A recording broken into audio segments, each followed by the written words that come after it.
मेरा नाम आरुष है। मैंने घर में ही शादी हॉल खोला हुआ था। मेरे शादी हॉल में जो भी दुल्हन की शादी होती थी, उसकी शादी हॉल में आने के बाद इज्जत खराब हो जाती थी। आखिर ऐसा क्यों होता था? लड़कियों की इज्जत खराब होने की वजह से गांव के सारे लोग मुझ पर इल्जाम लगा रहे थे कि ये सब कुछ तुम कर रहे हो, और गांव का माहौल एकदम से सनसनीखेज हो गया था। मगर मैं तो ऐसा कुछ भी नहीं करता था। मैं तो खुद ये बात पता लगा रहा था कि ये सब कुछ आखिर हो कैसे रहा है, क्योंकि मेरे भी घर में जवान बहनें थीं। मैं भला किसी की बहन बेटी की इज्जत कैसे खराब कर सकता था? लेकिन एक दिन जब मैंने पता लगाया कि आखिर ये सब कुछ कैसे हो रहा है और ये सब कौन कर रहा है, तो मुझे पता चला कि ये सब तो मैं एक गांव का रहने वाला हूँ। हमारा गांव छोटा तो जरूर था, मगर बहुत खूबसूरत था, और इस गांव में सारे ही इज्जतदार लोग रहा करते थे। मेरे परिवार में मेरी 3 जवान बहनें, जिनका मैं इकलौता भाई था, और मेरी एक बूढ़ी माँ भी थी। पिता की मौत हाल फिलहाल में हुई थी। पिताजी के मरने के बाद घर की सारी जिम्मेदारी मुझ पर आ गई थी। मैं पढ़ा लिखा था। मैंने शहर में अपनी पढ़ाई पूरी की थी। मेरा नाम गांव के इज्जतदार लोगों में आता था। लोग मेरी बहुत तारीफ किया करते थे, क्योंकि मेरे पिता भी इस गांव के एक इज्जतदार आदमी थे। जिंदगी बहुत सुकून से गुजर रही थी। मेरा घर बहुत ही बड़ा था। इतना बड़ा था कि मुझे एक दिन प्लान आया, क्यों ना हमारा घर इतना बड़ा है कि मुझे अपने नीचे का पूरा पोर्शन ऐसे लोगों को किराए पर दे देना चाहिए जो लोग शादियां करते हैं, जैसे कि शादी हॉल टाइप। गांव में शादी हॉल की कोई वैल्यू नहीं थी, क्योंकि गांव के लोग घरों से ही शादियां कर लिया करते थे। इसलिए मैंने अपने घर के हॉल को लोगों को शादी हॉल की तरह इस्तेमाल करने के लिए दे दिया था। लोग इसमें छोटे मोटे फंक्शंस और शादियां भी कर लिया करते थे। मैं बहुत खुश था, क्योंकि जितने भी लोग मेरे घर से शादी या कोई प्रोग्राम किया करते थे, उसके मुझे अच्छे खासे पैसे मिल जाया करते थे। मेरा यही काम बहुत अच्छा चल रहा था, क्योंकि जिन लोगों के यहाँ शादियां हुआ करती थी, मैं उन लोगों के घर काम काज में खूब हाथ बटाया करता था और कोशिश करता था कि इन लोगों का फंक्शन अच्छे तरीके से निपट जाए, किसी तरह की कोई कमी न रहे, ताकि अगली बार भी ये लोग मेरा ही घर फंक्शंस के लिए किराए पर लिया करें। हमारे पूरे गांव में हमारे जैसा घर किसी का भी नहीं था, इसलिए मेरा ये तरीका काम कर गया था। मैं अपने इस तरीके से ढेर सारे पैसे कमा रहा था। सब बिल्कुल सही चल रहा था। बहुत सारे ऐसे लोग थे जो मेरे घर से शादियां कर चुके थे, मगर अचानक एक दिन मेरे घर पर शादी होने वाली दुल्हन के साथ एक घटना घट गई। और ये कोई छोटी मोटी घटना नहीं थी, बल्कि दुल्हन को बेहोश करने के बाद उसकी इज्जत के साथ खिलवाड़ किया गया था। हमारे गांव के एक जमींदार की बेटी की शादी मेरे ही घर से होने वाली थी। मैंने उनको अपने घर का नीचे वाला पूरा पोर्शन दे दिया था, जबकि दूसरी मंजिल पर दुल्हन के लिए एक कमरा भी बनाया गया था। जमींदार अपनी बेटी की शादी से बहुत खुश था, क्योंकि उसकी बेटी बहुत शरीफ थी और हमेशा उसकी बेटी ने अपने पिता की आज्ञा का पालन किया था। वो बहुत अच्छी थी, देखने में भी बहुत सुंदर थी। आज उसकी मेरे घर से शादी होने जा रही थी। दुल्हन की बारात हमारे द्वार पर आ गई थी। बारात का खूब अच्छे से स्वागत किया गया था। उन लोगों को खाना भी अच्छे तरीके से खिलाया गया था, और खाने में वैरायटी भी कई तरह की थी। मैंने और मेरे दोस्तों ने भी उन लोगों का भरपूर तरीके से साथ दिया था, क्योंकि मेरे घर में होने वाली हर शादी में मैं अपने दोस्तों के साथ भरपूर हिस्सा लिया करता था। शादी की सारी रस्में संपन्न हुई थी, और फिर जमींदार ने अपनी बेटी को खुशी खुशी विदा कर दिया था। सारे काम सही तरीके से हो गए थे। जमींदार की बेटी इज्जत के साथ अपनी ससुराल को चली गई थी। जमींदार बहुत खुश हुआ था। मुझे मेरे घर के किराए के पैसे भी मिल गए थे। मेरे जिस हॉल से उन लोगों ने शादी की थी, उसकी कीमत उन लोगों ने अपने घर से जाने से पहले ही दे दी थी, और मैंने सफाई करने वाले नौकरों से कहकर हॉल की सफाई करवा ली थी। सारे लोग अपने अपने घरों को चले गए थे। सारे काम निपटाने के बाद मैं भी अपने घर में आकर लेट गया था, क्योंकि जिसके यहाँ पर शादी हुआ करती थी, खाना तो मैं और मेरा दोस्त इसी शादी में खा लिया करते थे। थक हार कर मैं अपने बिस्तर पर लेट गया था और गहरी नींद में सो गया था। सुबह मेरी माँ ने मुझे झंझोड़ कर उठाया था। वो कहने लगी कि उठो बेटा, नीचे बहुत सारे लोग आए हैं और तुम्हारे बारे में पूछ रहे हैं। मैं गहरी नींद में था, इसलिए माँ से कहने लगा, माँ मुझे सोने दो ना, क्यों मुझे तंग कर रही हो? आपको पता है ना कि रात मुझे जागते जागते कितनी देर हो गई थी। मेरी माँ कहने लगी कि बेटा, ऐसा लगता है कुछ गड़बड़ हो गई है, क्योंकि गांव के काफी सारे लोग घर के बाहर खड़े होकर तुम्हारे बारे में पूछ रहे हैं और हंगामा काट रहे हैं। मैं घबराकर उठा और माँ से कहने लगा कि आप ये क्या कह रही हो? माँ कहने लगी कि हाँ बेटा, मैं सच कह रही हूँ। तुम्हें यकीन नहीं आता तो खिड़की से झांक कर देख लो। ऐसा लग रहा है कि इन लोगों को बहुत गुस्सा आ रहा है और वो बार बार तुम्हारे बारे में पूछ रहे हैं और कह रहे हैं कि उन्हें तुमसे कुछ जरूरी बात करनी है। मैं जल्दी से उठा और अपना हाथ मुंह धोया और फिर जल्दी जल्दी सीढ़ियां उतरता हुआ नीचे की तरफ गया। ये देखकर मैं दंग रह गया कि गांव के बहुत सारे लोग एक साथ इकट्ठा होकर मेरे घर के दरवाजे पर खड़े हुए थे। आखिर ये लोग यहाँ क्या कर रहे थे? ये लोग तो सच में बहुत गुस्से में लग रहे थे, क्योंकि इनके साथ गाँव के मुखिया जी, सरपंच जी और बड़े बड़े जमींदार भी मौजूद थे। मैंने हाथ जोड़ते हुए कहा कि क्या हो गया है आप सब लोगों को? सबका एक साथ यहाँ पर कैसे आना हुआ? उन लोगों ने गुस्सा करते हुए मुझसे कहा कि आरुष, तुम्हें याद होगा कि रात तुम्हारे घर से एक लड़की की विदाई हुई है। मैंने कहा, जी आप बिल्कुल ठीक कह रहे हैं, मगर बात क्या हुई है? सरपंच जी ने आवाज लगाकर उस लड़की को इशारा किया। वो लड़की रोते हुए आगे बढ़ी। ये वो लड़की थी जो रात दुल्हन बनी बहुत खुश नजर आ रही थी और जिसकी बारात यहाँ पर आई थी। अब तो इस लड़की की हालत देखी नहीं जा रही थी, क्योंकि ये बुरी तरह से रो रही थी और रोते रोते इसकी आंखें भी मोटी मोटी हो गई थी। न जाने ये कब से रो रही थी। मैंने कहा, सरपंच जी, इसे क्या हुआ है? तो सरपंच जी ने मुझे एक ऐसी बात बताई जिसे सुनकर मेरे पैरों तले से जमीन निकल गई। सरपंच जी कहने लगे, ये वही लड़की है जिसकी शादी तुम्हारे घर से हुई थी और यहाँ से विदा होने के बाद इसके पति ने इसे डाइवोर्स दे दी और सुबह ये अपने पति से डाइवोर्स लेकर वापस अपने पिता के पास आ चुकी है। मैंने कहा, मगर ऐसा कैसे हो सकता है? रात ही तो इसकी शादी हुई थी। आखिर ऐसी भी क्या बात हो गई कि इसके पति ने इसे डिवोर्स दे दी? सरपंच जी कहने लगे, क्योंकि कल रात इसकी इज्जत के साथ खिलवाड़ हुआ है। इसके पति का कहना है कि ये कुंवारी नहीं है, बस इसीलिए उसने इसे डाइवोर्स दे दी। जब ये रोते हुए अपने घर आई और इसके माता पिता ने इससे पूछताछ की कि ये सब कुछ इसके साथ कैसे हुआ, तो इसने बताया कि इसके साथ जो कुछ भी हुआ वो तुम्हारे घर में ही हुआ है। कल रात जब ये अपने कमरे में तैयार हो रही थी तो ये बेहोश हो गई थी और फिर उसके साथ किसी ने गलत काम कर दिया। जब ये होश में आई तो इसे पता नहीं रहा कि इसके साथ क्या हुआ है, मगर जब ये विदा होकर अपने पति के पास गई तो उसके पति को साफ साफ पता चल गया था कि ये कुंवारी नहीं रही। इस लड़की की जिंदगी खराब हो गई और ऐसा सिर्फ तुम्हारे घर में शादी करने की वजह से हुआ है। गांव वाले ये बात कहकर शोर मचा रहे थे कि बताओ रात इसके साथ क्या हुआ था, मगर मैं तो कुछ भी नहीं जानता था। मैं उन लोगों से कहने लगा कि मुझे इस बारे में कुछ पता नहीं है, मैं सच सच कह रहा हूँ। फिर गांव का एक आदमी कहने लगा कि सरपंच जी, मुझे तो लगता है कि ये सब कुछ इसने ही किया है, क्योंकि ये इसका घर है और ये अपने घर में कुछ भी कर सकता है। मैंने कहा, नहीं नहीं, आप ये किस तरह की बातें कर रहे हो? भला मैं किसी की बहन बेटी की इज्जत के साथ ऐसे कैसे खेल सकता हूँ, क्योंकि मेरे घर में भी जवान जवान बहनें हैं। इस तरह खूब हंगामा होने लगा था। मैंने उस लड़की से पूछा, क्या तुम जानती हो उसको जिसने तुम्हारे साथ ये सब कुछ किया? तो वो लड़की तो कुछ भी कहने की कंडीशन में नहीं थी, बस लगातार रोई जा रही थी। मैंने गांव वालों से कहा कि क्या किसी के पास इस बात का सबूत है कि इस लड़की के साथ जो कुछ भी किया है वो मैंने किया है? मेरी बात सुनकर सब लोग खामोश हो गए थे। मैंने कहा, हो सकता है कि इस लड़की के साथ पहले ये सब कुछ हो चुका हो और ये लड़की घबराहट की वजह से कमरे में बेहोश हो गई हो। इसे लगा हो कि कल रात ही इसके साथ ये सब कुछ हुआ है, या फिर ऐसा भी तो हो सकता है कि इसके पति ने किसी और बात की वजह से इसे डाइवोर्स दे दी हो। मेरी बात सुनकर सरपंच जी कहने लगे कि ये लड़का ठीक कह रहा है, हमें इस पर बिना किसी सबूत के आरोप नहीं लगाना चाहिए। सरपंच जी की बात पर सारे गांव वाले खामोश हो गए थे और इस तरह ये बात जैसे तैसे खत्म हो गई थी। उस लड़की के फैसले के लिए गांव में पंचायत रखी गई थी। उस लड़की से शादी निभाने के लिए पड़ोस के गांव वाला वो लड़का तैयार नहीं था जिसके साथ उसकी शादी हुई थी, और फिर वो उसे तलाक देकर घर से बाहर निकाल चुका था। गांव वालों ने जैसे तैसे गांव के एक ऐसे लड़के के साथ उसकी शादी करवा दी जिसकी पत्नी पिछले साल मर गई थी। वो लड़का बहुत अच्छा था और अच्छी जगह नौकरी किया करता था। इस तरह उन दोनों की शादी हो गई और ये मामला जैसे तैसे रफा दफा हो गया था और फिर से मेरे घर में शादियां होनी शुरू हो गई थी।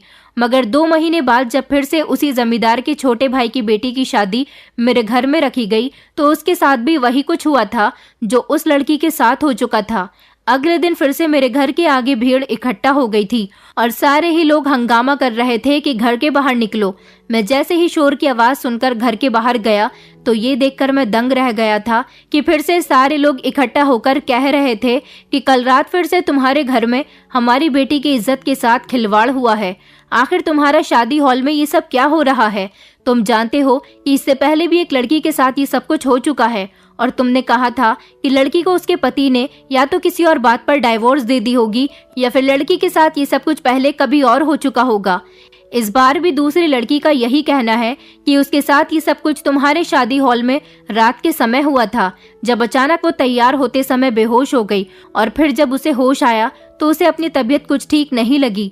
जब वो विदा होकर अपने ससुराल चली गई तो उसके पति ने ये बात कहकर उसे डाइवोर्स दे दी कि तुम कुंवारी नहीं हो, और फिर वो लड़की सुबह के समय अपने मायके वापस आ गई। अब बताओ तुम्हारा क्या कहना है? क्या इस बार भी इसी लड़की के पति को कोई गलतफहमी हुई है? मैं तो उन लोगों की बात सुनकर घबरा गया था। मेरे मुंह से शब्द नहीं निकल रहे थे, मगर मैं इस टेंशन में था कि आखिर ये सब कुछ क्या हो रहा है। मैंने उन लोगों को समझाने की कोशिश की कि आप लोग तो मुझे अच्छी तरह से जानते हैं कि मैं कितना इज्जतदार हूँ। मेरे पिता के बारे में भी आप लोग जानते थे। हमारे खानदान में दूर दूर तक किसी ने भी किसी की बहन बेटी को नजर उठाकर कभी नहीं देखा। मैं ऐसा कभी नहीं कर सकता, क्योंकि हर फंक्शन में मैं आप लोगों के साथ काम में लगा रहता हूँ। तो फिर मैं ऐसा कैसे कर सकता हूँ? मुझे तो कामकाज में इतना वक्त ही नहीं मिलता कि मैं एक पल सुकून कभी ले सकूं। खाना भी आप लोगों की नजरों के सामने ही बैठकर खाता हूँ, और फिर जब तक आप लोग अपने घर को वापस नहीं चले जाते तब तक मैं अपने घर वापस नहीं जाता। वो लोग कहने लगे, तो फिर तुम्हारे यहाँ दूसरी बार ऐसा हादसा क्यों हुआ? मैंने कहा, मैं इस बात का कोई जवाब नहीं जानता, क्योंकि आप लोगों की ही तरह इस घटना से मैं भी अनजान हूँ। मैंने इस बार फिर से गांव के लोगों से यही कहा था कि क्या कोई ऐसा सबूत है जो ये बात जाहिर करता है कि इस लड़की के साथ गलत करने वाला मैं हूँ। जब लड़की से पूछा गया तो उसने मना कर दिया कि उसे नहीं लगता कि मैंने उसके साथ ये सब कुछ किया है। इस तरह पंचायत ने इस लड़की के हक में भी कोई सही फैसला करके इस लड़की की जिंदगी को भी बेहतर बना दिया था। मगर मैं इस बात से परेशान था कि मेरे घर में ये सब कुछ कैसे हो रहा था। आखिर मेरी अपनी भी तो बहनें थीं, उन्हें तो आज तक कभी कोई नुकसान नहीं पहुंचा था। मैं बहुत परेशान रहने लगा था। गांव वाले सबका इल्जाम मुझे दे रहे थे। वो तो अच्छा होता था कि मैं अपनी समझदारी से और सबूत की बात करके उन लोगों के सवालों से बच जाता था, मगर मैं परेशान इस बात से था कि अगर किसी दिन इन लोगों को कोई ऐसा सबूत मिल गया जो ये बात जाहिर करता हो कि दुल्हनों के साथ ये सब कुछ मैं करता हूँ, तो मुझे इस गांव से निकाल दिया जाएगा। आखिर गांव में मेरी क्या इज्जत रहेगी? मेरी माँ ने जब मुझे परेशान देखा तो वो यही कहने लगी कि अच्छे लोगों के साथ हमेशा अच्छा होता है और बुरे लोगों के साथ हमेशा बुरा होता है। तुम बहुत अच्छे हो, तुमने तो कभी किसी बहन बेटी पर गंदी नजर नहीं डाली, तो तुम्हारे साथ ऐसा कैसे हो सकता है? भगवान पर भरोसा रखो, सब कुछ ठीक हो जाएगा। लेकिन अब कुछ भी ठीक नहीं हो रहा था। मेरा कारोबार तो मेरा घर ही था, जिसको मैं किराए पर देता तो लोग मेरे घर से अपने बच्चों की शादी किया करते थे। अब उन्होंने मेरा घर शादियों के लिए लेना बंद कर दिया था। गांव का कोई भी इंसान मेरे शादी हॉल से शादी नहीं कर रहा था। आखिर इसी से तो मेरा अपना घर चल रहा था। मेरा कोई और काम भी नहीं था, क्योंकि मैं इस सब से ही अपना और अपने परिवार का गुजारा किया करता था। मैं बहुत परेशान रहने लगा था। समझ नहीं आ रहा था कि मैं क्या करूं, लोगों को कैसे विश्वास दिलाऊं कि इस सब में मेरी कोई गलती नहीं है। कई लोगों को तो मैं इस बात का विश्वास दिलाने की कोशिश भी करता था, मगर कोई भी मेरी बात मानने के लिए तैयार नहीं था। अब मेरे घर से कोई भी शादी नहीं करता था। मैंने अपना नीचे का हॉल बंद कर दिया था। मेरे दोस्त भी मुझसे इस बारे में पूछते थे कि आखिर तुम लोगों को यकीन क्यों नहीं दिलाते। अब मैं उन्हें क्या बताता कि मैं लोगों को तो कई बार यकीन दिला चुका हूँ। बिना किसी सबूत के लोग मुझ पर इतना बड़ा इल्जाम लगा देते हैं। मेरे दोस्त भी मेरे साथ मिलकर शादी के कामों में लगे रहते थे। हम 3 दोस्तों का ग्रुप था। जब भी मेरे घर में कोई फंक्शन होता था, मैं अपने दोस्तों को बुला लिया करता था और शादी हो जाने के बाद थोड़े से पैसे उन लोगों को भी दे दिया करता था। वैसे तो वो दोनों ही अलग अलग जगह पर नौकरी पर लगे हुए थे, लेकिन वो लोग शाम को फ्री होते तो मेरे साथ साथ बहुत मेहनत किया करते थे। ऐसा इसलिए था क्योंकि मैंने केटरिंग के लोग नहीं रखे हुए थे। वेटर बनकर मैं और मेरे दोस्त ही बारात में आए हुए लोगों को खाना सर्व किया करते थे। मेरा शादी हॉल वाला काम पूरी तरह से बंद हो गया था। अब मैं खाली बैठा रहता था और सोचता रहता था कि ऐसा क्या करूं जिससे मेरी सच्चाई साबित हो सके और पता चल सके कि आखिर शादी होने वाली दुल्हनों की इज्जत के साथ कौन खेल जाता है। एक दिन मैं बैठा हुआ अपना दिमाग लड़ा रहा था। मैंने सोचा कि ऐसा कौन अनजान इंसान है जो ये गलत काम करेगा, क्योंकि ऐसा एक बार नहीं बल्कि 2-2 शादियों में हो चुका है। फिर मैंने ध्यान लगाया कि दोनों ही दुल्हनों के साथ ये सब बारात आने से पहले ही हुआ था। उस हिसाब से तो बारात वाले लोग तो दुल्हन के साथ ये सब कुछ नहीं कर सकते। इसका मतलब यही था कि ये जो कोई भी था वो हम ही लोगों में से कोई था। लोगों का शक मुझ पर जा रहा है, मगर मैं ऐसा नहीं कर सकता और मैंने ऐसा किया भी नहीं है। मेरे साथ आखिर कौन होता है? मेरे परिवार में भी कोई नहीं है। फिर अचानक मेरा ध्यान मेरे अपने दोस्तों पर गया, मगर मैं अपने दोस्तों पर शक नहीं कर सकता था। मेरे दोस्त बहुत मेहनती थे। आखिरकार वो पैसे के लिए काम करते थे, तो फिर वो ऐसा क्यों करते थे? लेकिन फिर कुछ सोच विचार करने के बाद मेरा ध्यान अपने एक दोस्त अखिल पर गया, जो कि इन दोनों बार दुल्हन की शादी की रस्में होने से पहले किसी न किसी काम का बहाना लेकर बीच फंक्शन से ही गायब हो गया था। सबसे पहली बार जब ऐसा हुआ था तो बारात आने से पहले अखिल ने कहा था कि उसके घर से फोन आ गया, उसकी मम्मी की तबीयत ठीक नहीं है, इसलिए वो अपने घर को चला गया था और फिर पूरे 2-3 दिन तक वो वापस नहीं आया था। और जब दूसरी बार ऐसा हुआ तो अखिल कहने लगा कि उसे एक जरूरी काम याद आ गया, वो 1 घंटे में वापस आ जाएगा, मगर 1 घंटे बाद वो वापस नहीं आया था। जबकि दूसरी वाली शादी में भी वो 2-3 दिन के बाद ही मेरे पास आया था, क्योंकि मैं उसे पैसे दिया करता था। मेरी समझ नहीं आ रहा था कि मैं अखिल पर शक करके सही कर रहा हूँ या गलत। लोग मेरे घर से शादियां करने पर बहुत ज्यादा डर गए थे। पूरे गांव में यही अफवाह फैल गई थी कि इस लड़के के शादी हॉल को कोई भी शादियों के लिए किराए पर मत लेना, क्योंकि इसके यहाँ से शादी होने वाली लड़कियां शादी से पहले ही अपना कुंवारापन खो देती हैं और फिर इस शादी के बाद उन्हें उनके पति तलाक देकर घर से निकाल देते हैं। ये बात पूरे गांव में आग की तरह फैल गई थी और मेरा कारोबार दिन ब दिन ठप होता जा रहा था। मेरी मम्मी को मेरी बहनों की शादी की फिक्र लगी रहती थी, क्योंकि वो भी जवान हो गई थी। वैसे तो एक बहन की शादी के लिए तो मैंने थोड़ा सा दहेज इकट्ठा कर लिया था, लेकिन मेरी दूसरी बहन के लिए उसे देने के लिए मेरे पास कुछ भी नहीं था और मेरी दोनों ही बहनें एक जैसी ही उम्र की थी, इसलिए मैं उन दोनों की शादी एक ही दिन कर देना चाहता था। समझ नहीं आ रहा था कि मैं क्या करूं। गांव वालों के सामने अपनी बेगुनाही कैसे साबित करूं, उन्हें कैसे बताऊं कि इसमें मेरी कोई गलती नहीं है। न जाने क्यों गांव के लोग ऐसा होने पर मुझे सजा दे रहे हैं। हालांकि मेरे हॉल से लोग बहुत सारी शादियां कर चुके हैं और आज तक कभी ऐसा कुछ नहीं हुआ। न जाने क्यों इन दोनों शादियों में ही ऐसा हुआ था। फिर मैंने दिमाग लगाया कि दोनों ही बार जमींदार की बेटी और जमींदार के भाई की बेटी के साथ ऐसा हुआ। इसका मतलब जरूर इस बात का कोई ना कोई कनेक्शन है। मुझे कुछ न कुछ करके तो ये बात पता लगानी ही थी कि आखिर ये सब कुछ किसने किया था, ताकि सब कुछ खुलकर गांव वालों के सामने आ सके और मैं इज्जत से सर उठाकर जी सकूं और मेरा काम भी वापस से चलने लगे। इसलिए मैंने एक प्लान बनाया और मैं अकेला ही गांव के सरपंच के पास चला गया। गांव के सरपंच जी के पास जाने के बाद मैंने जो कुछ भी सोचा हुआ था वो उनको बता दिया और उनसे कहा कि आप मेरा साथ देंगे तो जरूर हम उस इंसान को पकड़ पाएंगे जिसकी वजह से लोग मुझे गलत समझ रहे हैं। मेरी मदद करने के लिए सरपंच जी तैयार हो गए थे। इसीलिए सरपंच जी ने उसी जमींदार की छोटी बेटी की शादी मेरे शादी हॉल में करवाने का फैसला किया और फिर शादी का दिन भी तय कर दिया गया था। सारे गांव में ये बात फैला दी गई थी कि अब जमींदार की दूसरे नंबर वाली बेटी की शादी है और उसकी शादी का निमंत्रण सारे गांव वालों को दे दिया गया था। गांव वाले इस बात से कंफ्यूज हो रहे थे कि जमींदार इस बार भी क्यों मेरे घर से अपनी बेटी की शादी करना चाहता है। लोग जमींदार से बहुत सारे सवाल कर रहे थे, मगर जमींदार ने किसी की भी बात का कोई जवाब नहीं दिया, क्योंकि वो भी मेरे प्लान में शामिल था। और फाइनली शादी का दिन भी आ गया था। बारात आने से आधा घंटे पहले मैंने दुल्हन के कमरे को अच्छी तरह से जांच लिया था और अपने दोस्तों से भी कह दिया था कि वो लोग सही समय पर काम करवाने के लिए शादी हॉल में आ जाए। इस बार भी जमींदार की छोटी बेटी की शादी है और वो मेरे ही हॉल से शादी करना चाहता है। शाम के टाइम तक मेरे दोनों दोस्त मेरे घर आ गए थे, जबकि शादी के लिए खाना बनना शुरू हो गया था और हमने भी शादी हॉल में सजावट कर ली थी। धीरे धीरे मेहमान आना भी शुरू हो गए थे। दुल्हन भी हॉल में आ गई थी और दुल्हन को उसके कमरे में भेज दिया गया था और लड़कियां उसे तैयार करने के बाद बारात के स्वागत में बिजी हो गई थी। मगर मैं अपना मोबाइल लेकर अपना काम करने के लिए बैठ गया था, क्योंकि मैंने दुल्हन के कमरे में पहले ही कैमरे लगवा दिए थे और उनको अपने मोबाइल से कनेक्ट कर लिया था ताकि देख सकूं कि कमरे के अंदर कौन कौन जा रहा है। कुछ लड़कियां थीं जो दुल्हन से बातचीत कर रही थीं और फिर उसके बाद वो भी कमरे से बाहर आ गई थी। दुल्हन कमरे में अकेली बैठी हुई थी, मगर ये देखकर मैं दंग रह गया था कि दुल्हन के कमरे में जाने वाला इंसान मेरा दोस्त अखिल था और उसके हाथों में एक फूलों की थाली थी। वो फूलों की थाली कमरे के अंदर लेकर गया था। ये सफेद चमेली के फूल थे। आखिर इन सफेद रंग के फूलों का तो पूरे प्रोग्राम में कोई काम ही नहीं था और ना ही ये फूल हमने किसी काम के लिए मंगवाए थे। फिर अखिल दुल्हन के कमरे में सफेद रंग के फूलों की थाली रखकर कमरे से बाहर चला आया था। ये बात मेरी समझ नहीं आई थी।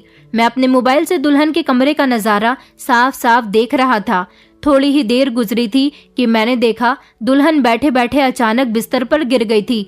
इसका मतलब ये था कि वो बेहोश हो गई थी, मगर वो बेहोश कैसे हुई थी, ये बात तो मेरी समझ नहीं आई थी। अगले ही लम्हे कमरे के अंदर आने वाले इंसान को देखकर मेरे पैरों तले से जमीन निकल गई थी, क्योंकि थोड़ी देर के बाद दोबारा मेरा दोस्त अखिल दुल्हन के कमरे में आया और उसने कमरे के दरवाजे को अंदर से अच्छी तरह से बंद कर लिया। फिर वो धीरे धीरे दुल्हन के करीब जाने की कोशिश कर रहा था। तभी मैंने झट से मोबाइल बंद किया और मैं 2-3 लोगों को अपने साथ लेकर दुल्हन के कमरे में चला गया। देखा तो दुल्हन के कमरे का दरवाजा अंदर से बंद था। मैंने झट से दरवाजा खोलने की कोशिश की, मगर दरवाजा नहीं खुला, इसलिए मैंने दरवाजे को तोड़ दिया था। मेरे साथ काफी सारे लोग थे। उन सब लोगों ने अखिल को दबोच लिया और उसके साथ मारपीट करनी शुरू कर दी, जबकि दुल्हन अभी भी बेहोश बिस्तर पर पड़ी हुई थी। कुछ औरतों ने कमरे के अंदर जाकर दुल्हन को होश में लाने की कोशिश की, मगर दुल्हन होश में नहीं आ रही थी। जल्दी से डॉक्टर को बुलाया गया और अखिल को हम सब लोग पकड़कर नीचे की तरफ ले आए थे, जहां पर शादी का समारोह हो रहा था। पहले ही मेरे साथ के लड़के अखिल को काफी मार चुके थे और धकेलते हुए उसे नीचे लेकर आ गए थे। शादी का समारोह बंद कर दिया गया था। सब लोगों के सामने अखिल को कहा गया कि तुम सच्चाई बताओ, आखिर तुम ये सब कुछ क्यों कर रहे थे। डॉक्टर ने दुल्हन के बारे में बता दिया था कि ये थोड़ी देर में होश में आ जाएगी। मैंने अखिल से सवाल किया कि बताओ तुमने ये सब कुछ क्यों किया। तुम नहीं जानते कि तुम्हारी करतूत की वजह से मेरा कितना बड़ा नुकसान हो रहा है। लोगों को लगता है कि दुल्हनों के साथ ये सब कुछ मैं करता हूँ, मगर आज पता चला कि तुम ये सब कुछ करते हो। बताओ तुम क्यों दुल्हनों के कमरे में गए थे और दरवाजा बंद करने के बाद तुम उसके साथ क्या करने की कोशिश कर रहे थे। अखिल कुछ भी बताने के लिए तैयार नहीं था। वो मेरा दोस्त था, मगर मुझे उससे ऐसी उम्मीद नहीं थी। मैंने उसके गाल पर एक जोरदार थप्पड़ मार दिया। तब जाकर वो अपनी सच्चाई उगलने को तैयार हुआ था। गांव के सारे लोग मेरे घर के आगे जमा थे और अखिल के मुंह से सारी सच्चाई सुनने के लिए बेचैन हो रहे थे। फिर अखिल ने बताया कि मैंने इन लड़कियों के साथ कुछ भी गलत नहीं किया। जैसा मेरी बहनों के साथ हुआ था वैसा ही मैं इन जमींदारों की बेटियों के साथ करना चाहता था। 10 साल पहले की बात है। मेरी 2 जवान बहनें थीं। जब मैं शहर में पढ़ाई करने के लिए गया हुआ था, हमारे घर पर कोई भी मर्द नहीं था, क्योंकि मेरे पिता मर चुके थे और मैं अपनी बहनों का इकलौता भाई और माँ का इकलौता सहारा था। इसलिए उन्होंने मुझे शहर पढ़ने के लिए भेज दिया था, ताकि मैं पढ़ लिख कर उनका सहारा बन सकूं। मुझे एक दिन पता चला कि मेरी बड़ी दीदी ने आत्महत्या कर ली है। मेरी दोनों बहनें मुझसे बहुत प्यार किया करती थीं। अपनी दीदी की मौत की खबर सुनकर मुझसे रहा नहीं गया और फिर मैं कुछ दिनों के लिए गांव आ गया था। मैंने बहुत जानने की कोशिश की कि मेरी दीदी ने आत्महत्या कैसे की, मगर इस बारे में कुछ पता ही नहीं चला था। उस समय मैं ज्यादा कुछ जानता नहीं था। काफी दिनों तक मैं अपनी माँ और बहन के पास रहा। मेरे सामने तो ऐसा कुछ भी नहीं हुआ था जो मुझे शक में डाल देता। मुझे यही लगता था कि गरीबी भरे हालात से तंग आकर मेरी बड़ी बहन ने आत्महत्या कर ली है।